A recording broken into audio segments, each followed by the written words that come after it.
just glad that it seemed like the team was able to move forward and not let that be something that held them back, because that really could have hurt them this game if it did. It could have. They didn't let it hurt them. I was worried that would help this team potentially implode.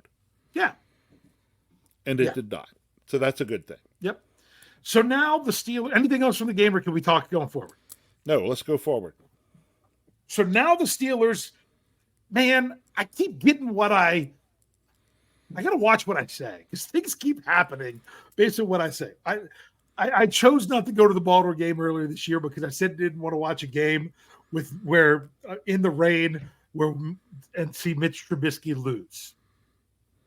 Because remember, Kenny Pickett had been hurt. The forecast was for rain when they played Baltimore. I said, I'm not doing it. I hurt my back 2 days beforehand anyway, so I don't think I could have sat there anyway, so it worked out well. But what happened when I finally went to the Arizona game? I had to sit in the rain and watch Mitch Trubisky lose. So it happened later. What did I say before the season started? I said, no matter what, I want to talk about the Steelers being in the mix with everything going into the last week of the season. Rich, they can't be mathematically eliminated this weekend. No, but they can be all so but no matter what, it's going to be there. Now, is it going to make things extremely difficult if they don't pull out this win?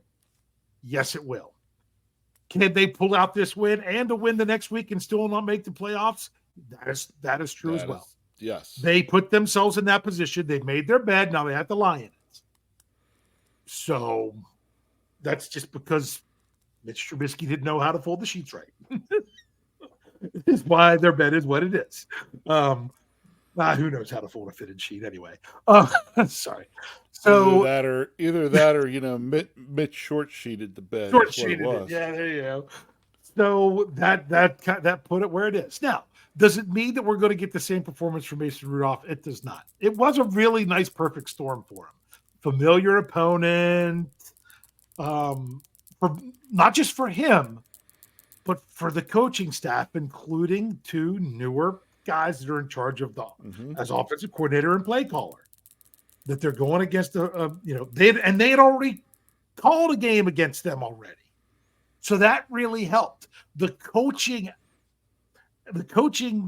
element, what's the word I'm looking for? Variable. There we go. One of my math terms. The coaching variable was about as good as the coaching variable. So that was good. So it was kind of a bit of a perfect storm. But you know what that also gives? That also gives you confidence. And that gives the rest of the team confidence that, hey, I think this Steelers team should be able to believe that they can go to Seattle and win the game. Is Seattle a tough place to play? Yep. They all know it. So therefore, I don't think they take it for granted. But I think they can believe in it enough. What do you think about this one coming up? What do I think about it? Yeah. I think the Steelers have to play a very similar game to what we saw last week. Mm-hmm. We need some turnovers. We need pressure on the quarterback. We need to shut down the running game. We need to be able to move the ball down the field, and we need a few splash plays. I mean, there's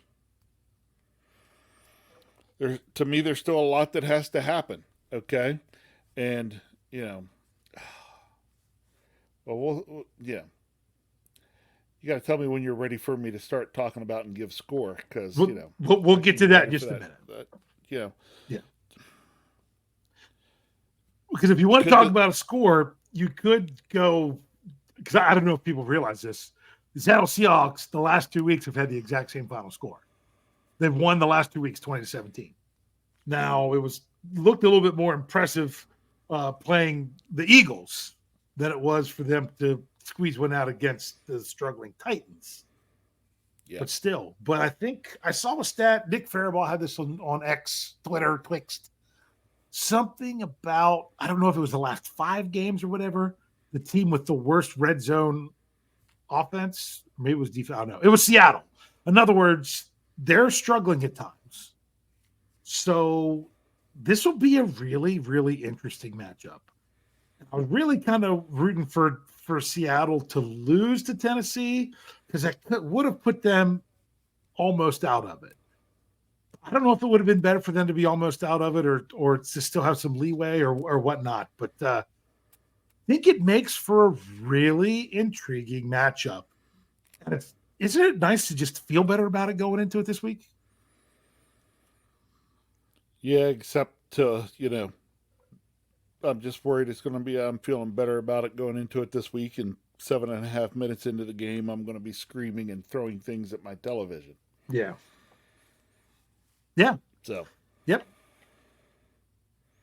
So we'll have to see how it goes. I mean, Seattle, they've got some good things going with. I mean, they've got good wide receivers. They got I know Walker was back at running back. I don't know if anything going on with their injuries. I know first it was like, oh, well, their rookie Devin Witherspoon might be out, so it might be Artie Burns again. Oh, playing the Steelers.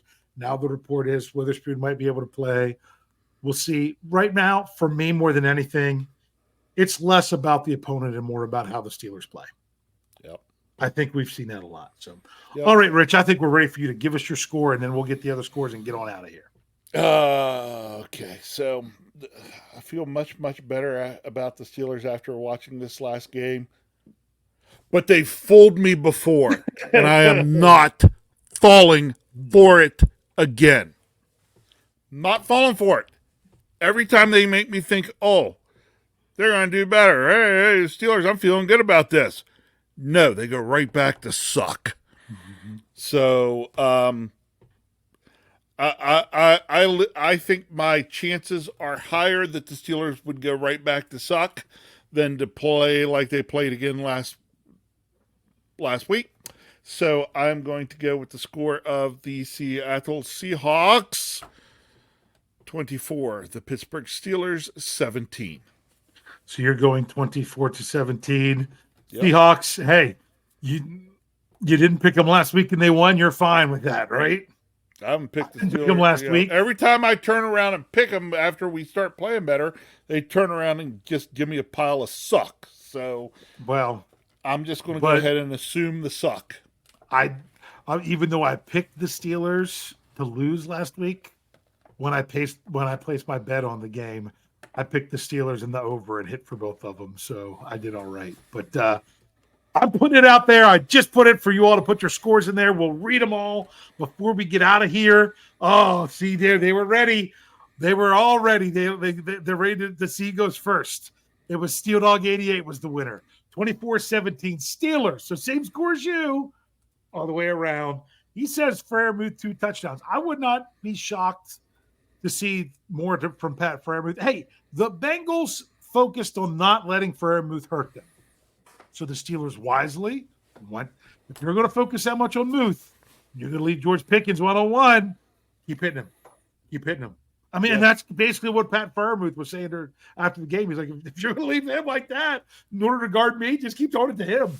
You know, it was really good, selfless stuff. I mean, we didn't even mention the Jaylen Warren block. Oh, my goodness, that was just fantastic. I hope he doesn't get fined for it. I thought he used his shoulder and not his helmet. We'll see. Yeah, we'll see. Afton, she's kind of going your route as well. 21-13 Seattle. You know, remember, if you don't say a team name, the Steelers, otherwise you got to let us know. Steelers Pittsburgh said 24-23 Steelers. Thomas Riley, Steelers 33, Seahawks 24. We don't have the tie this week either. We don't have the tie this time either. Okay. Jamie says Colin 33-23 for the Steelers. After being able to put up 34 last week. 33 isn't bad. Okay, here you go. Brian Brown, 140-10 Steelers. If Artie Burns is playing quarter, two former Steelers number 1 picks that could be again on the field against them. Okay. Steelers Reaper says 27-17 Seattle. The wide receivers will be too much for him. Kathy Ford says 21-17 Seahawks. It worked last week when she picked a score like that. Richard Adams says Steelers 24-17. A very popular score there, Rich. You picked one there. Outside Steelers fan says good guys 34-24. Outside Steeler fan's going to be at the game. in the Pacific Have Northwest. fun, represent, Yep. and wave that towel. Yep, go do it. We'll have to see how many Steelers fans are in Seattle. That'll be an interesting one. Yep. That'll be an interesting one. Demetrio says Seahawks 20, Steelers 16. Gavin Anthony says Seahawks, did I say Anthony? If I said it right. Seahawks 27-24.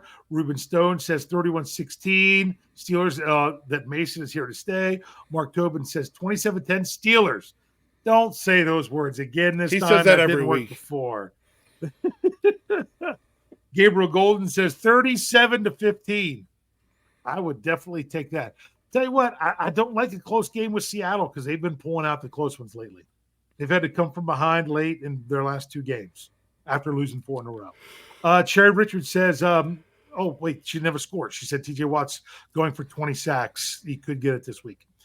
Jerry Cherry Band says Steelers 27-17. Brian Blackstock has Steelers 24-13.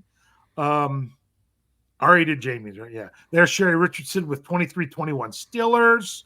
Jamie Carlo has 27-17 Steelers. Steelers Fanatic 78 says 27-17 Steelers. Is that Chatty? Chatty, me boy. Okay. Says we need to score 30 again to win. So he's going 31-29. Okay. John Funker says 27-24 Steelers. Brett Howell says 26-18 Steelers. No one you know says 33-17 Sea Crows. Let's see. I think that's all we have right now. Yes, it is. So, hey, for the day after Christmas, that's still not bad with the number of scores we got thrown in there. If any more pop up, we'll go ahead. But hey, we're coming through now that we've adjusted with the holiday. We should. I don't know if it's going to mess up anything with New Year's next week. I don't know that that'll mess up any of our shows. But the Steelers are back playing on Sunday. At least it's the right day. It's not the 1 p.m. game. This one is probably not a nationally televised game because I think CBS has the doubleheader, and this game is on Fox. I'll talk about that more on Last Minute Thoughts on Sunday. I'll get the game. A little bit more. What's that? Well, yeah, you live in the Pittsburgh. I get the game. We get the Sunday ticket. So I'm just incorporating into my New Year's Eve party, the Steelers game. So I'll do that. We'll be back for the post game show there, and then be able to count it down later that night. So really looking forward to this week of feeling that there's the possibility that the Steelers can get her done. Okay, hey, we got another one. Tom Vallejo says Seattle 28, Steelers 14. Why even bring that one up? I'm just kidding, Tom. Just even if you don't pick the Steelers to win because you've seen this before, don't you just have a little bit different feeling of confidence that they could do this week, Rich? Again, it will take a half a quarter, and it will either be me saying, oh, look, they were able to duplicate this kind of play, or me screaming at the TV, bunch of bums, back to being the same old Steelers. The older you get, the more you become like our father. That's right. I've been having that conversation way too much today. So make sure you're checking out all our shows, with the typical timeline. And of course, check out SteelCurrentNetwork.com. We're continuing to bring stuff. You should have some Worthless 2 cents coming out here, shouldn't you, bro? Yes, I will. I'm looking forward to that one this week. So, Rich, what do you have to say to close us out here tonight? Oh, at minimum, 2 more Steelers games to go. Yep. It's almost sad. The closer I'm coming to the end, I sit here and just keep thinking, oh my goodness, it's going to be done soon. It's going to be done soon. But you know what? Until it's done, it's not done. Yes. Right? Until Mike Lang says, ladies and gentlemen, Elvis has left the building, we know it's not over. So, Sunday afternoon, I might even let Kyle watch the game with me. I don't know. But if it starts out going bad, I'm going to banish him back to the basement. So.